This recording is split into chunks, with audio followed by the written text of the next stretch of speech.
어떤 성도를 보면서 저 사람이 참된 신앙이 있는지, 진짜 그리스도인인지 여러분 어떻게 알 수 있겠습니까? 아니 10길 물쓰고 날아도 한 길 사람 조금 모른다고 그걸 어떻게 합니까? 라고 하지만 알 수 있는 게 있다라는 것입니다. 근데 어떤 사람들은 신앙이 있는지 없는지 기도 때의 목소리나 설교 때의 목소리로 참된 신앙을 생각합니다. 성도 여러분 뭐 이런 거 있지 않습니까? 또 어떤 사람은 성경책이 얼마나 낡았는지, 또 얼마나 빠른 속도로 성경을 찾는지를 보면서 참된 신앙을 가늠하기도 합니다. 그러나 성경은 그렇게 얘기하고 있지 않다는 것입니다. 성경은 참된 신앙의 모습을 기쁨에서 찾을 수 있다라고 그렇게 말씀합니다. 만일 기쁨이 충만하면 진짜 신앙일 가능성이 크고, 기쁨이 없다고 하면은 가짜일 가능성이 높다라는 것입니다. 성도의 삶의 모든 것은 다 기쁨으로 묘사될 수 있습니다. 누가복음 10장 17절에 보면 예수님께서 전도를 위해서 70명의 제자를 파송하십니다.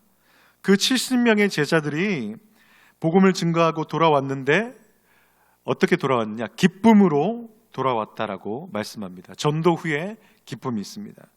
요한복음 16장 24절을 보면은 지금까지는 너희가 내 이름으로 아무것도 구하지 아니하였으나 구하라 그리하면 받으리니 너희 기쁨이 충만하리라 라고 말씀합니다.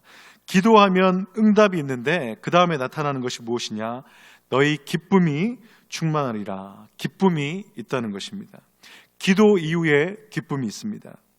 또 사도행전 2장 46절을 보니까 날마다 마음을 같이하여 성전에 모이기를 힘쓰고 집에서 떡을 떼며 기쁨과 순전한 마음으로 음식을 먹고 라고 합니다.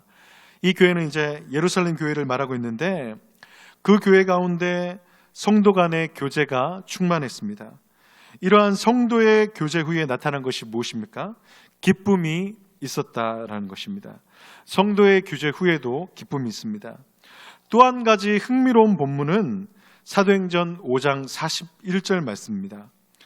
사도들은 그 이름을 위하여 능력받는 일에 합당한 자로 여기심을 기뻐하면서 공회 앞을 떠나니라 라고 말합니다.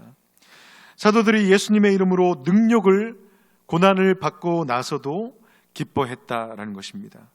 핍박을 받아도 고난과 어려움이 있어도 기뻐했다라는 것입니다.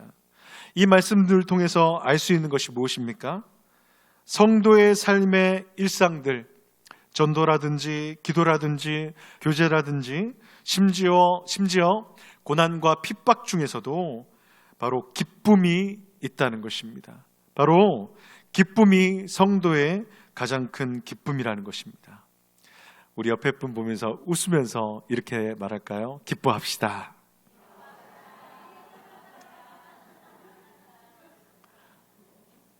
기뻐합시다라고 말하는데도 막 무표정하게 기뻐합시다 이러면 안 되죠. 네. 아무리 믿음이 좋아 보인다 할지라도 기쁨이 없으면 그것은 가짜 신앙이라는 것입니다. 참 저 자신을 돌아보게 됩니다. 네. 그러나 신앙생활 가운데 기쁨이 있다고 한다면 하나님께서 인정하는 신앙이라는 것입니다. 하나님 백성의 삶에 있어서 기쁨이 있어야 한다는 것을 구약에서도 찾아볼 수 있습니다. 하나님께서는 성막과 제사장의 옷을 제작할 때 필요한 재료들을, 예물들을 기쁜 마음으로 내라고 모세에게 말씀합니다. 출애굽기 25장 1절과 2절 말씀을 보면은 이렇게 말씀합니다. 여호와께서 모세에게 말씀하여 이르시되 이스라엘 자손에게 명령하여 내게 예물을 가져오라 하고 기쁜 마음으로 내는 자가 내게 바치는 모든 것을 너희는 받을지니라 라고 말씀합니다. 하나님께 예물을 드리는데 기쁨으로 드리는 것은 받고 반대로 기쁨으로 드리지 않는 것은, 억지로 하는 것은 받지 말라라고 명령하는 것입니다. 이 명령에 구체적으로 반응한 것이 본문 21절에 나타나고 있습니다. 21절 말씀에 보면은 마음이 감동된 모든 자와 자원하는 모든 자가 와서 회막을 짓기 위하여 그 속에서 쓸 모든 것을 위하여 거룩한 옷을 위하여서 예물을 가져다가 여호와께 드렸으니라고 말씀합니다. 하나님께 나의 것을 기쁨으로 드릴 때 두 가지의 구체적인 반응과 모습이 본문에서 나타나고 있습니다. 기쁨으로 드릴 때 첫 번째는 바로 마음이 감동된다라는 것입니다. 첫 번째 반응이 뭐라고요? 마음이 감동된다는 것입니다. 21절 말씀 보면요, 마음이 감동된 모든 자라고 말합니다. 그리고 26절에서도 마음의 감동을 받아라고 말씀합니다. 하나님께 예물을 드리는 이스라엘 사람들의 마음이 감동됐다라는 것입니다. 여러분, 감동되다라는 단어의 히브리 원어를 보면 마음이 움직여졌다, 옮겨졌다라는 의미를 담고 있습니다. 이스라엘 백성들의 마음이 움직여졌다라는 것입니다. 여러분, 그렇다면 이스라엘 백성들의 마음이 어떤 상태에서 어떤 상태로 옮겨졌다라고 하는 것입니까? 그것을 알려면 본문의 앞의 상황을 살펴봐야 합니다. 이스라엘 백성들이 하나님의 말씀을 받기 위하여 시내 산으로 올라간 모세가 더디옴을 보고 마음들이 불안해졌습니다. 그 불안감은 하나님에 대한 불신앙으로 이어지게 됩니다.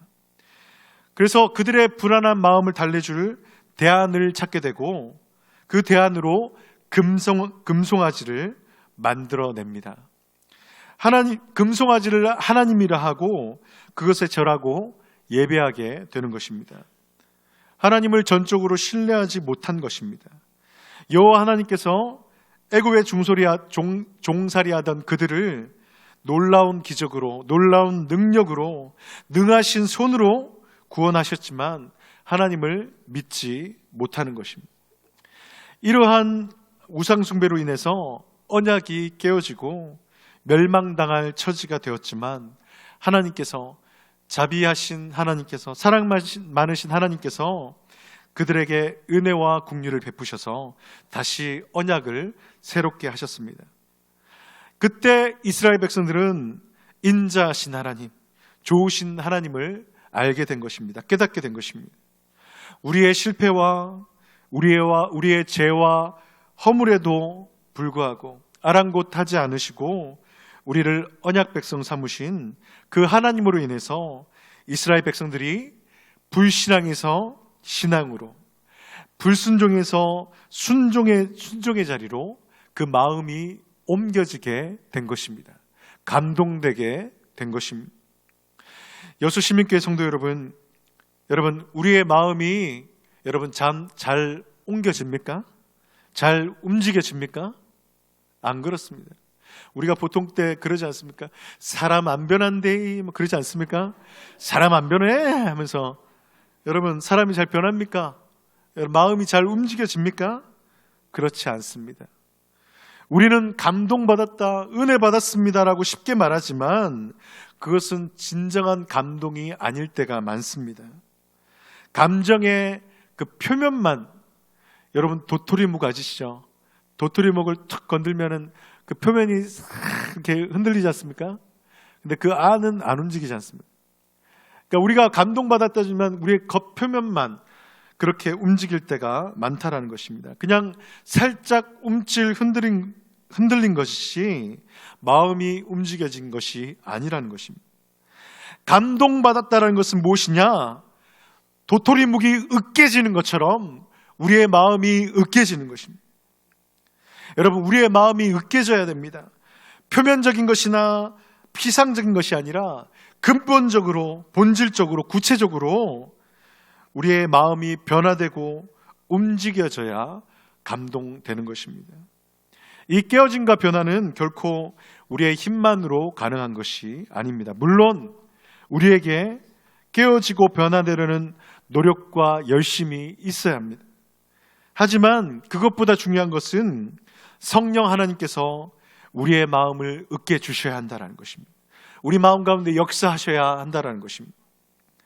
성령 하나님께서 우리의 마음에 감동을 주시고 그것으로 인하여서 근본적인 깨어짐, 근본적인 변화를 경험하게 되는 것입니다. 그러므로 하나님의 사람, 하나님의 일을 하는 자들은 성령의 감동이 필요한 것입니다. 성령 하나님께서 우리의 출발점이 되셔야 한다는 것입니다. 그래서 그것 아니면 결국은 다 무너지게 된다는 것입니다. 성령 하나님이 우리의 출발점이 되어야 됩니다. 이스라엘 백성들의 마음이 무엇으로 인하여서 감동되었습니까? 그들의 죄악에도 상관없이 그들을 사랑하신, 그들의 허물을 뛰어넘어 인자와 사랑을 베푸신 우리 하나님 아버지 여호와 하나님 때문에 그들의 마음이 감동되었다라는 것입니다. 그래서 하나님의 만남에서 모든 것이 시작되어야 됩니다. 무엇에서 시작되어야 된다고요? 하나님과의 만남. 여러분에게 있어서 가장 중요한 것이 뭐냐?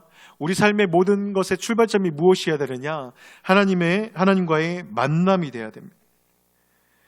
여러분, 하나님과의 만남에서 모든 것이 시작되어야 되고 성령께서 우리의 마음을 움직이셔야, 그래야지 우리의 삶이 온전하게 바로 설 수 있다는 것입니다. 이러한 삶을 가능하게 하는 것이 무엇입니까? 바로 기도와 말씀의 삶입니다. 기도와 말씀입니다. 쉬지 말고 기도하고 하나님의 음성에 귀 기울이는 삶이 있어야 하고, 하나님께서 내게 말씀하시는 그것이 우리의 삶의 기초가 되어야, 이것 없이는 성도의 삶, 제자의 삶은 있을 수 없는 것입니다. 하나님과의 관계가 먼저입니다. 하나님과의 관계가 먼저 되어야 하나님의 일을 온전하게 할 수 있는 것입니다. 하나님과의 관계가 멀어진 사람들이 하나님의 일을 하면 어떻게 됩니까? 하나님의 일을 하는데 엄청 힘듭니다. 하나님의 일을 하면 할수록 은혜가 넘치기는커녕 메마르고 힘들고 짜증이 나는 것입니다. 일의 중심, 내가 왜 그 일을 해야 하는 이유가 무엇인가, 그것이 없어져 버리고 껍데기만 남기 때문에 공허해지고 허무하게 되는 것입니다. 그러므로 우리의 삶에서 하나님과의 관계를 가장 중요하게 여겨야 하고, 그럴 때 우리는 주님의 성령 가운데 감동되어지고 기쁨으로 일하는 우리가 될 수 있다는 것입니다. 하나님의 일을 기쁨으로 하는 성도들의 두 번째 특징, 두 번째 모습은 바로 자원하는 것입니다. 한번 따라하겠습니다. 자원해야 합니다. 여러분, 이스라엘 백성들이 하나님께 예물을 드리러 오는데 그 마음이 어떠했다라고 말씀합니까? 21절 말씀해 보니까 자원하는 모든 자라고 말씀합니다. 그리고 22절 말씀에 마음에 원하는 남녀, 그리고 29절 말씀에 마음에 자원하는 남녀라고 말합니다. 그리고 이것이 이스라엘 자손이 여호와께 자원하여 드린 예물이라라고 말씀합니다. 하나님께 예물을 올려드리는 그 백성의 마음이 자원하는 심령이었다라는 것입니다. 여러분, 우리 여수 시민교회 성도 여러분, 자원하다라는 그런 말의 뜻이 무엇입니까? 이 자원하다라는 것은 한자어인데 스스로 원해서 하다, 그래서 자원하다라는 것이죠. 근데 이러한 1차적인 뜻, 스스로 원해서 하다라는 1차적인 뜻과 함께 즐거운 마음으로, 기쁜 마음으로 기꺼이 어떤 일을 열심히 하다라는 것이 바로 자원하다라는 것입니다. 자원하다라는 것은 바로 기쁜 마음으로 기꺼이 하다라는 것입니다. 여러분, 이스라엘 백성들이 하나님께 예물을 드리는데 얼마나 즐겁고 기쁜 마음으로 열심으로 했는지 여러분 아십니까? 출애굽기 36장 4절과 5절 말씀을 보면은 부살렐과 오홀리압 등 성소의 일을 하던 사람들이 일을 시작하기도 전에, 그들이 일을 하기도 전에 백성들이 가져오는 예물이 매우 많아가지고 작업을 할 수 없는 지경에 이르렀다라는 것입니다. 그만큼 기쁜 마음과 즐거운 마음으로 예물을 드리고 하나님의 일을 했다라는 것입니다. 그리고 출애굽기 36장 3절 말씀에 보면은 한번 찾아볼까요? 한번 찾아보겠습니다. 출애굽기 36장 3절 말씀을 찾으십시오.